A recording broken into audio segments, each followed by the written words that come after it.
শুটকি ভর্তা নাম শুনলেও জিব্বার জলাই পড়ে। আমার অত প্রিয় খানি শুটকি ভর্তা কিটা হইতাম জানি না। আমার তো বেতালা ভাল লাগে শুটকি ভর্তা হইলে, আমার আর কিচ্ছু লাগে না, অত ভাল লাগে শুটকি ভর্তা।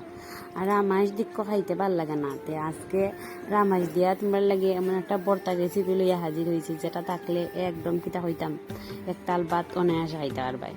তে রামাইশ দিয়া শুটকির ভর্তা আমি কেমনে বানাই চলে রেসিপিটা তোমার লোকে শেয়ার করি।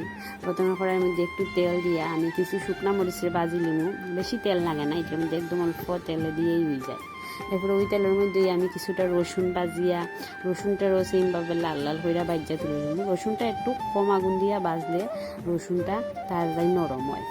এরপরে আমি ওই তেলের মধ্যে রসুন তুলি, এরপরে দিলাম রামাইশটা দিয়া, রামাইশের মধ্যে দিলাম স্বাদ মতো লবণ আর হলুদের গুঁড়া দিয়া রামাইশটাকে খুব ভালো করে একটু ভাজবো।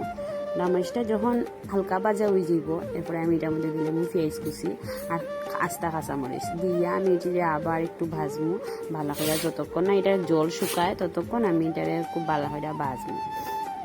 তো এই ভর্তাটা তোমরা দেখতে থাকো, খুবই টেস্টি কিটা হইতাম। আমার একটা প্রিয় রেসিপির মধ্যে ভর্তা। রামাইশ আমার এমনি খাইতে ভালো লাগে না, কিন্তু এরকম ভর্তা যদি বানাইয়া খাইতে আমার খুব স্বাদ লাগে।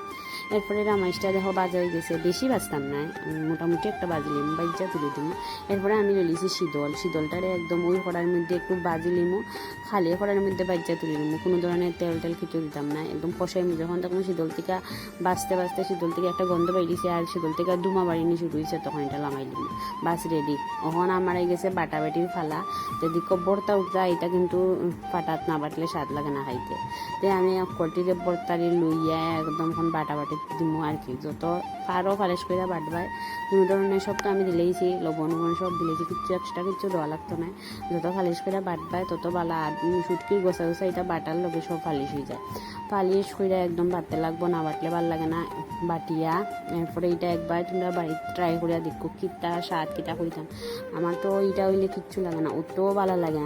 আমার এটা যদি থাকে এটা রাখতেও পারবা, কাপড়ের দিনও খাইতে পারবা। এটা কোনো নষ্ট হওয়ার কোনো চান্স নাই যে লগে লগে থাকলে লগে লগে খাইতে লাগবো আমার কোনো নাই। মানুষের বানাইয়া খাওয়াইলে বুঝতেই নাই তাদের আমাইতে বানাইছো, মানুষের জায়গায় বুকিতা দিয়া বানাইছো, বুঝতেই নাই। এমন একটা রেসিপি অবশ্যই তোমরা বাড়িতে একবার হইলেও ট্রাই করো। সেরা কিটা কইতাম শুটকি ভর্তা মানে আমার ভালো লাগে, তার লাগে আমিও তো প্রশংসা করতাম। যারা বালা পাও তারা অবশ্যই একবার বানিয়ে ট্রাই করো। আর যারা রামাইশ খাও না, মনে হইল না যে আমি রামাইশ দিয়া, কিন্তু কিটা কইতাম রামাইশ বুঝতেই নাই তাদের রামাইশ দিছি, আর একটুও স্বাদ লাগে। আর গরু যদি গ্যাসটা একবার অবশ্যই বানিয়ে খাইতে পারো, নিজেরা ট্রাই